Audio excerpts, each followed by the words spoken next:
ದಿನಾಂಕ 28/1/2025 ನಮ್ಮ ವಿಜಯಪುರ ಗ್ರಾಮೀಣ ಪೊಲೀಸ್ ಠಾಣಾ ವ್ಯಾಪ್ತಿಯಲ್ಲಿ ಅರಕೇರಿ ತಾಂಡಾದಲ್ಲಿ ಏನು ಒಂದು ಫೈರಿಂಗ್ ಇನ್ಸಿಡೆಂಟು ದಲ್ಲಿ ಒಬ್ಬ ವ್ಯಕ್ತಿ ಮೃತನಾಗಿರ್ತಾನೆ, ಸತೀಶ್ ಪ್ರೇಮ್ ಸಿಂಗ್ ರಾಥೋಡ್ ಅಂತ ಹೇಳಿ.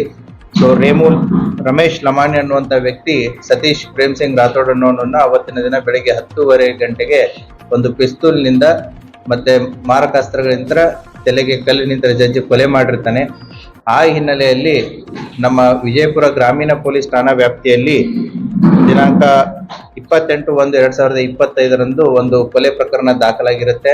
ಆ ಕೊಲೆ ಪ್ರಕರಣದಲ್ಲಿ ಈಗಾಗಲೇ 6 ಜನರನ್ನ ಬಂಧಿಸಿ ಅವರನ್ನ ನ್ಯಾಯಾಂಗ ಬಂಧನಕ್ಕೆ ಒಳಪಡಿಸಲಾಗಿದೆ. ಅದರಲ್ಲಿ 5ನೇ ವ್ಯಕ್ತಿಯಾದಂತಹ ಸಾಗರ್ ಅಲಿಯಾಸ್ ಸುರೇಶ್ ರಾಥೋಡ್ ಈತನನ್ನ ದಿನಾಂಕ 13/2/2025 ವಿಜಯಪುರ ಗ್ರಾಮೀಣ ಪೊಲೀಸರು ಆತನನ್ನ ಬಂಧಿಸ್ತಾರೆ. ಆತನನ್ನ ಬಂಧಿಸಿ ಆತನನ್ನ ವಿಚಾರಣೆಗೊಳಪಡಿಸಿದಾಗ ಈ ಕೊಲೆ ಕೇಸಲ್ಲಿ ಈತನೇ ಅಕ್ರಮವಾದಂತಹ ಕಂಟ್ರಿ ಮೇಡ್ ಪಿಸ್ತೂಲ್ ಅನ್ನ ಮಧ್ಯಪ್ರದೇಶದಿಂದ ತರಿಸಿಬಿಟ್ಟು ಈ ರಮೇಶ್ ಲಮಾನಿಗೆ ಪೂರೈಕೆ ಮಾಡಿರ್ತಾನೆ. ಆ ಹಿನ್ನೆಲೆಯನ್ನೇ ಅವನನ್ನ ತೀವ್ರವಾಗಿ ವಿಚಾರಣೆಗೊಳಪಡಿಸಿದಾಗ ನಮ್ಗೆ ಕಂಡು ಬರುತ್ತೆ, ಇವನು ರಮೇಶ್ ಲಮಾನಿಗೆ ಅಷ್ಟೇ ಅಲ್ಲದೆ ವಿಜಯಪುರ ಜಿಲ್ಲೆಯ ವಿವಿಧ ಪೊಲೀಸ್ ಠಾಣಾ ವ್ಯಾಪ್ತಿಗಳಲ್ಲಿ ಬೇರೆ ಬೇರೆ ವ್ಯಕ್ತಿಗಳಿಗೂ ಕೂಡ ಮಧ್ಯಪ್ರದೇಶದಿಂದ ಅಕ್ರಮವಾದಂತಹ ಕಂಟ್ರಿ ಮೇಡ್ ಪಿಸ್ತೂಲ್ಗಳನ್ನ ಸರಬರಾಜು ಮಾಡಿರೋದು ನಮ್ಮ ಬೆಳಕಿಗೆ ಕಂಡು ಬರುತ್ತೆ. ಆ ಹಿನ್ನೆಲೆಯಲ್ಲಿ DSP ಗ್ರಾಮೀಣ ಮತ್ತೆ ಇನ್ಸ್ಪೆಕ್ಟರ್ ಗ್ರಾಮೀಣ ಗಿರಿಮಲ್ಲಪ್ಪ ಮತ್ತೆ ನಮ್ಮ ಜಾನರ್ ಇವರು ತಂಡಗಳನ್ನ ಫಾರ್ಮ್ ಮಾಡಲಾಗುತ್ತೆ.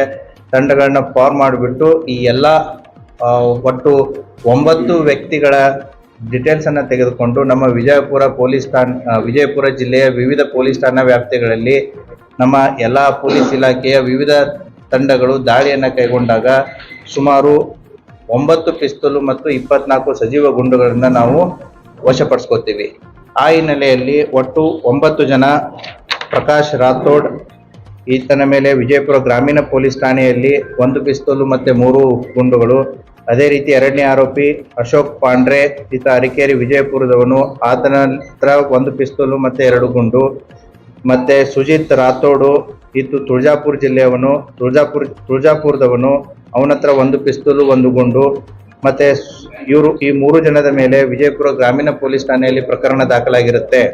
ಅಷ್ಟೇ ಅಲ್ಲದೆ ಸುಖದೇವ್ ರಾಥೋಡ್ ಇವನು ಸಾಯಿ ಪಾರ್ಕು ಇಲ್ಲೇ ವಿಜಯಪುರದವನು, ಈತನ ಹತ್ರ 1 ಪಿಸ್ತೂಲು ಮತ್ತೆ